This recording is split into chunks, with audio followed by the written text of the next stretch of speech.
प्रिय दर्शक बंधु नमस्कार। ख्रीष्ट सम्मिलित मंडली भुवनेश्वर आनुकूल्य रे यूट्यूब चैनल रे नियमित प्रसारित होता विशेष कार्यक्रम प्रातः ज्योति। यही प्रातः ज्योति कार्यक्रम को आपण को स्वागत करुच्ची। यही कार्यक्रम को आपण नियमित देखुअछंती एवं तहिर आनंद को अनुभव करुअछंती। ईश्वर यही कार्यक्रम माध्यम रे आपण को कथा कहउछंती। आपणकर जीवन रे किछि परिवर्तन अनुभव करिअछंती। जदि से प्रकार आपणकर साक्ष्य अच्छी ताहले आम्मान को जोगाजोग करी ताहा जणैवा पाई भूलंतु नाही। आम्माने मध्य उत्साहित होबु, प्रभु को आपणक सकाशे धन्यवाद देबु। किछि प्रार्थनार अनुरोध अछि ताहा मध्य जणैया पाई भूलिबे नाही। आम्माने निश्चय आपणक पाई मध्य प्रार्थना करिबु। आम्माने एही विशेष कार्यक्रम रे ईश्वरंकर वाक्यरु किछिटा ध्यान करि थाओ, जहा आम्मानकर जीवनर चलापथ को साहाय्य करे, मार्ग देखाए, आलोकित करे, आम्मान को प्रभुंकर निकटवर्ती करे एवं प्रभुंक सांगरे चलिबा पाए साहाय्य करे। आज आम्माने जो शीर्षक नहीं कि ध्यान करिबा ताहा होची ईश्वर युवा युवती मान को व्यवहार करंती। God uses young people. आपण की जणे युवा बा युवती, किंतु अन्य मान को मध्य मु कहिया पाई चाहे आपण बयस प्राप्त ही पारंती किंबा छोट बालक बा बालिका ही पारंती। आपण को मध्य प्रभु व्यवहार करने को चाहती, किंतु अनेक युवा युवती माने जो माने कि निजर बाट को खोजी नियंती, जगत निकटरे संसार निकटरे निजको समर्पी दियंती, आ अनेक समय विपथगामी हो जाती। से मानक पाई मुई कथा कहवा को चाहे ईश्वर आपण को व्यवहार करने को चाहती, कारण से युवा युवती मान को व्यवहार करती।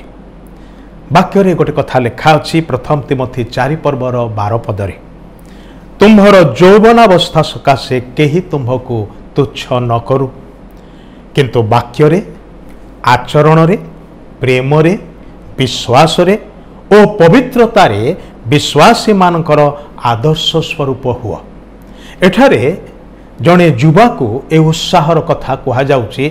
जड़े वयस्क प्राप्त व्यक्ति द्वारा साधु पाउल आपणार विश्वासर पुत्र बा धर्मपुत्र तिमोथी को एक कथा कहउछंती। तिमोथी जड़े युवक आ तिमोथी जड़े भयालु व्यक्ति थिले।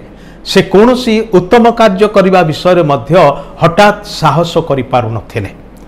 आ पाउल ताहांकु कहउछंती, परामर्श दउछंती, कहउछंती तुम्हर यौवनावस्था सकाशे केही तुमको तुच्छ न करू। अर्थात तुमे जड़े युवा लोक एक कथा अन्य माने न कहतु जे एई गोटे युवाटा से कौन करि पारे, ए से पिल्लाटा से कौन करि पारे। बेले बेले हुए तो आपण को अन्य माने से प्रकार कहिबार सुनिथिबे। आपण वयस्क युवा पाठशाठ पढ़ी, मात्र बड़ माने जेतले आपणक विषय कथा हुअंती ए पिलाटा कौन जानिछि, सेमती केबे सम्मुखीन होइछंती। सेही विषय ठारे कहा जाउछि आपण जणे युवा बा युवती एथिपाई केही आपणको न्यून दृष्टि रे न देखो, बरं आपणकर कथावार्ता रे, आपणकर आचरण रे, आपणकर पदक्षेप रे, आपणकर सिद्धांत रे, आपणकर प्रेम रे, विश्वास रे एवं पवित्रता रे, जीवन को पवित्र रखिबारे अन्य मानकर आदर्श हुअन्तु। Be an example for others. उत्तम आदर्श हुअन्तु, कारण ए प्रकार जीवन समाज रे मनुष्य मानक मध्य रे भिन्नता सृष्टि करे। आपण अन्य मानक परी अन्य मानक सहित रे सुअरे भासी जीवा अपेक्षा भिन्नता सृष्टि करिवा निमंते ईश्वर आपण को आह्वान करुछंती। ईश्वर आपण को चाहुछंती आपण जणे युवा बा युवती हेले मध्य समाज रे, परिवार मध्य रे, मंडली मध्य रे, ए विशाल जगत मध्य रे भिन्नता सृष्टि करि पारिबे। एक उत्तम विषय आपण करि पारिबे जहार प्रभाव सुदूर प्रसारी हबो। से विषय करिया पाए ईश्वर आपण को आह्वान करंती, आ से आपणकर सहवर्ती हेबे। एक भिन्नता आनिबार निमंते आपण एते छोट नुहंती जे अन्य माने आपण को न्यून दृष्टि रे देखिले आपण सेटा को ग्रहण करि नेबे।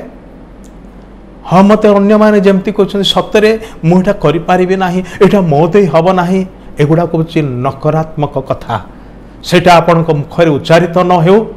ଯେତେବେଳେ ଈଶ୍ୱର ଆପଣଙ୍କୁ କହୁଛନ୍ତି ଆପଣ ଗୁରୁତ୍ୱପୂର୍ଣ୍ଣ ଅଟନ୍ତି, ଆପଣ ମୂଲ୍ୟବାନ ଅଟନ୍ତି, ଆପଣଙ୍କୁ ସେ ସୃଷ୍ଟି କରିଅଛନ୍ତି ଆଉ ସେ ଆପଣଙ୍କର ଦ୍ୱାରା ତାଙ୍କର କାର୍ଯ୍ୟକୁ ଜାରି ରଖିବାକୁ ଚାହାନ୍ତି, କରିବାକୁ ଚାହାନ୍ତି, ତେବେ ପଛେଇବା ଅପେକ୍ଷା ପ୍ରଭୁଙ୍କର ନିକଟବର୍ତ୍ତୀ ହୁଅନ୍ତୁ। ପ୍ରଭୁଙ୍କ ହସ୍ତରେ ଆପଣର ଜୀବନକୁ ସମର୍ପଣ କରନ୍ତୁ ଆଉ କୁହନ୍ତୁ, ହେ ପ୍ରଭୁ, ମୁଁ ତୁମର ହାତରେ ଗୋଟିଏ ଉପକରଣ ହେଇକି ବ୍ୟବହାର ହେବାକୁ ଚାହୁଁଛି। ମୋର ଜୀବନକୁ ତୁମଠାରେ ଦେଉଛି, ତୁମେ ନିଅ, ଏ ଜୀବନକୁ ପରିଷ୍କାର କରିଦିଅ, ସଜାଡ଼ି ଦିଅ, ଆପଣାର କର ଏବଂ ତୁମର ଇଚ୍ଛା ମୋତେ ବ୍ୟବହାର କର, ବିନିଯୋଗ କର, ଯେପରିକି ସମାଜରେ, ଦେଶରେ, ରାଜ୍ୟରେ, ମନୁଷ୍ୟମାନଙ୍କ ମଧ୍ୟରେ ଭିନ୍ନତା ଆସିବ, ଏକ ନୂତନତା ଆସିବ, ଏକ ବିଶେଷ ସୁନ୍ଦର ଉତ୍ତମ ପ୍ରଭାବରେ ସମସ୍ତେ ପ୍ରଭାବିତ ହେବେ। ମନେ ରଖନ୍ତୁ, ଆପଣ ଏଡ଼େ ଛୋଟ ନୁହନ୍ତି, ଭିନ୍ନତା ଆଣିବାର ନିମନ୍ତେ ଆପଣ ଆଣିପାରିବେ। ବୟସ ପ୍ରାପ୍ତ ହେବା ପର୍ଯ୍ୟନ୍ତ ଅପେକ୍ଷା କରିବାର ଆବଶ୍ୟକତା ନାହିଁ। ଯେତେବେଳେ ଈଶ୍ୱର ଆପଣଙ୍କୁ ବ୍ୟବହାର କରିବା ପାଇଁ ଅପେକ୍ଷା କରିଛନ୍ତି, ଚାହୁଁଛନ୍ତି, ବର୍ତ୍ତମାନ କାର୍ଯ୍ୟ କରନ୍ତୁ, ବର୍ତ୍ତମାନ ହିଁ ଜ୍ୱାଜଲ୍ୟମାନ ହୁଅନ୍ତୁ, ବର୍ତ୍ତମାନ ହିଁ ତେଜିଆନ ହୁଅନ୍ତୁ। ସେହି ଈଶ୍ୱର ଆପଣଙ୍କ ସହିତରେ ରହିକି କାର୍ଯ୍ୟ କରିବାକୁ ଚାହାନ୍ତି, ତାହାଙ୍କର ପ୍ରେମକୁ ସେ ପ୍ରତିଫଳନ କରିବା ପାଇଁ ଚାହାନ୍ତି, ତାଙ୍କର ବିଶ୍ୱସ୍ତତାକୁ ଆପଣଙ୍କ ଜୀବନ ଦ୍ୱାରା ଅନ୍ୟମାନଙ୍କ ଠାରେ ପ୍ରକାଶ କରିବାକୁ ଚାହାନ୍ତି, ତାହାଙ୍କର ସତ୍ୟତାକୁ ଆପଣଙ୍କର କଥାବାର୍ତ୍ତା ଆଚରଣ ଦ୍ୱାରା ସେ ପ୍ରତିଫଳନ କରିବାକୁ ଚାହାନ୍ତି, ତାହାଙ୍କର ପବିତ୍ରତାକୁ ଆପଣଙ୍କର ଜୀବନ ଦ୍ୱାରା ଅନ୍ୟମାନଙ୍କ ଠାରେ ପ୍ରକାଶ କରିବାକୁ ଚାହାନ୍ତି। ଆଜି ଈଶ୍ୱରଙ୍କର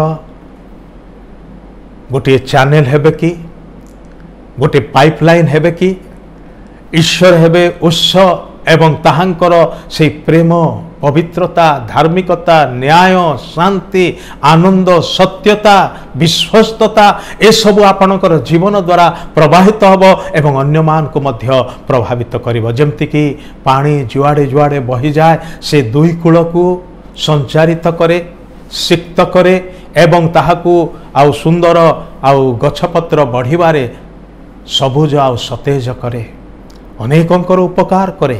ଠିକ୍ ସେହି ପ୍ରକାର ଆପଣ ଗୋଟିଏ ନଦୀ ସଦୃଶ ହୁଅନ୍ତୁ ପ୍ରଭୁଙ୍କ ହସ୍ତରେ, ଦେଖିବେ ଅନେକଙ୍କର ଜୀବନ ଆପଣଙ୍କର ଗୋଟିଏ ଜୀବନ ଦ୍ୱାରା ଆଶୀର୍ବାଦ ପ୍ରାପ୍ତ ହେବ, କାରଣ ଈଶ୍ୱର ଆପଣଙ୍କୁ ବ୍ୟବହାର କରିବାକୁ ଚାହାନ୍ତି। ଆପଣଙ୍କର ଯୌବନାବସ୍ଥା, ଆପଣ ଜଣେ ଯୁବକ ବା ଯୁବତୀ ମାତ୍ର, ବୟସରେ କମ୍, ଅନୁଭୂତି କିଛି ନାହିଁ, ସେମିତି ଭାବରେ ମନେ କରିକି ନିରାଶ ହତାଶ ହେଇକି ରୁହନ୍ତୁ ନାହିଁ, ପଡ଼ିକି ରୁହନ୍ତୁ ନାହିଁ, ଜାଗି ଉଠନ୍ତୁ। ପ୍ରଭୁ ଆପଣଙ୍କୁ ଉଠାଇବାକୁ ଚାହାନ୍ତି, ତାଙ୍କଠାରେ ଭରସା ରଖନ୍ତୁ, ତାଙ୍କଠାରେ ବିଶ୍ୱାସ କରନ୍ତୁ।